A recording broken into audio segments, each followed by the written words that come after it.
বিগত 2 বছর যাবৎ এটি প্রশাসনের পক্ষ থেকে, কর্তৃপক্ষের পক্ষ থেকে পরিত্যক্ত ঘোষণা করে 2 সাইডে ব্যারিকেড দেওয়া হয়েছে এবং সাবধানতা অবলম্বন করার জন্য খুঁটি গাড়ি বেরিয়েছে।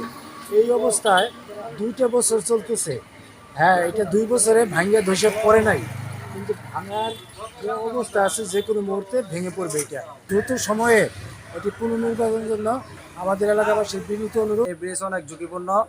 এই ব্রিজে উঠতে আপনার ভাঙ্গা পড়ে যাব এরকম অবস্থা। এখন আমরা সরকারের কাছে আবেদন জানাই এই ব্রিজটা যেন ভাঙ্গে তাড়াতাড়ি কাজ করা হয়। বড় গাড়ি যেতে পারে না, একটা গাড়ি যাবার নইলে 1-20 হয়ে যায়, নিজ দিয়ে ধরে সব ভেঙে গেছে গা। বেড়া দিল রাত্রে গাড়ি ভেঙে চলে যায়, খালি গাড়ি না।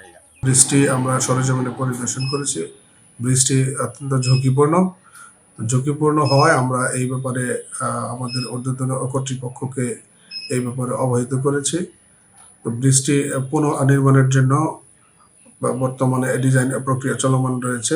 এছাড়া আমাদের জনসাধারণ যাতে দুর্ঘটনার শিকার না হন সেজন্য সচেতনতামূলক যে ব্যবস্থাগুলো সেগুলো আমরা নিয়েছি। আমরা 2 পাশে সচেতনতামূলক সাইনবোর্ড স্থাপন করেছি এবং ভারী যানবাহন যেন চলাচল করতে না পারে সেজন্য আমরা বার দিয়ে রাস্তাটাকে সংকুচিত করেছি।